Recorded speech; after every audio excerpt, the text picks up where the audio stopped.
Asahan na ang maulang panahon mula ngayong araw hanggang bukas. May 3 weather systems po ang magdadala ng mga pag-ulan sa bansa. Isa na dyan ang low pressure area na ganap ng naging bagyong Verbena.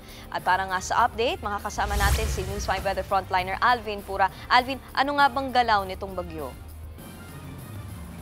Magandang umaga, Nikki, at magandang umaga sa ating mga viewers. Ito nga ang bagyong si Verbena ay kanina in-upgrade yan ng Pag-asa kaninang alas 2 ng madaling araw. Yan po yung low pressure area na nakapasok sa ating PAR kahapon ng umaga. At ngayon nga, yan po ay nasa around 290 kilometers east ng Hinatuan, Surigao City. Diyan po sa mga dagat dito sa eastern portion ng Mindanao.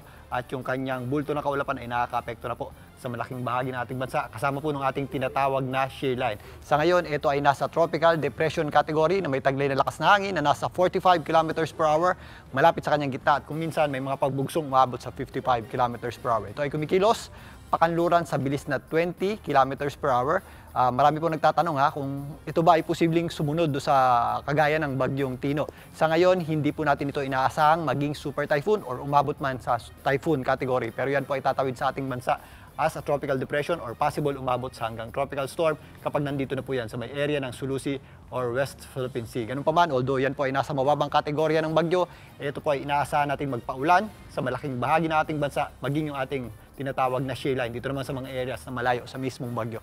Yan ay inaasahan natin kumilos, pakanluran nga at maaaring sumabit or dumaplis dito sa areas ng Northern Mindanao, diyan po sa area ng Surigao del Norte or Siargao, kasama po dyan ang Dinagat Islands at tatawid po dito sa areas ng Visayas. Dadaanan din po niya ng dinaanan ng bagyong Tino sa may area ng Bohol at Cebu mula ngayong gabi hanggang bukas ng umaga at maaaring bukas ng hapon. Yan po ay nandito na sa Sulusi, nakatawid na po yan ng Western Visayas at sa darating naman na Wednesday yan nandito na po sa may West Philippine Sea. Kasabay po ng pagkilos niyan, yung ating mga pagulan ay lumilipat din po sa kanlurang bahagi ng ating bansa. Pero sa kasalukuyan, nakataas po ang weather advisory ng Pag-asa. So meron po tayong mga possible 100 to 200 millimeters na pagulan o yung ating tinatawag na heavy at kung minsan intense rains sa mga areas ng Samar, Eastern Samar, kasama po dyan ang areas ng Biliran, Leyte, Southern Leyte, maging dito po sa area ng Dinagat Islands, kasama na po dyan ang Surigao del Norte, maging dyan po sa Siargao Islands, kasama na rin po dyan ang Surigao del Sur. Again, ito po mga areas na walang rainfall warning ay possible po ang scattered o kalat-kalat na pagulan sa natitirang bahagi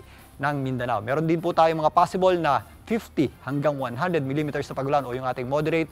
At kung minsan, heavy rains din po sa mga areas ng Cagayan, Isabela, Aurora, kasama po dyan ang area ng Quezon, maging dito po sa areas ng Camarines Norte, Camarines Sur, Catanduanes, Albay at Sorsogon. Ito po yung ating epekto ng tinatawag nga nating shear line o indirect effect nito pong bagyong ito. At meron din tayong mga possible na moderate at kung minsan heavy rains sa areas ng Northern Samar, Capiz, Iloilo, Guimaras, maging dito po sa areas ng Cebu, Negros Occidental, Negros Oriental, kasama na po dyan ang Bohol, maging dito sa Siquijor, Camiguin, Agusan del Norte, Agusan del Sur, maging dito sa Misamis Oriental at Bukidnon. Yan po naman yung mga areas na sakop ng kaulapan itong ating bagyong Verbena.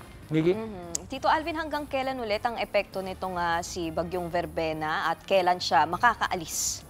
Okay, sa kasalukuyan nga, nagpapaulan na itong bagyong Verbena sa malaking bahagi ng ating bansa. At habang kumikilos po yan, magpapatuloy po ang epekto niyan sa ating bansa.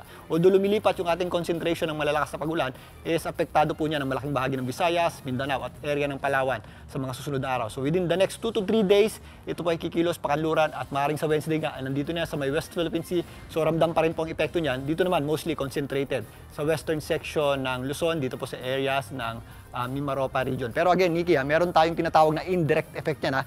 Itong mga nakarang araw, nakaka-apekto na yung tinatawag nating shear line na nagpapaulan sa mga areas na malayo sa mismong bagyo. Dito po sa eastern section ng Northern Luzon, kasama po dyan ang Cagayan, Aurora, Isabela, maging dito sa Quirino at eastern section ng Central Luzon at magpapatuloy pa po yan habang tumatawid itong bagyong si Verbena dito sa gitnang bahagi ng ating bansa. At kahit na nandito na po yan sa may West Philippine Sea, sa darating na Wednesday, mas ma-enhance pa niyan yung ating tinatawag nga na shear line, kung saan mas marami pa tayong matatanggap na pagulan dito po sa eastern section ng Northern Luzon. So dito po sa Northern Luzon area, mas marami or mas matagal po yung ating mga mararanasang pagulan dyan dahil consistent po yung epekto ng ating shear line.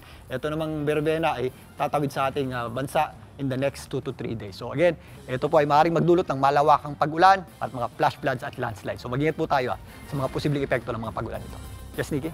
At yan po ang ating lagay ng panahon ngayong Lunes ng umaga. Ngayon. Mga kapatid, Nikki de Guzman po. Para sa pasada ng mga rumaratsyadang balita, mag-follow at mag-subscribe na sa social media pages ng News 5.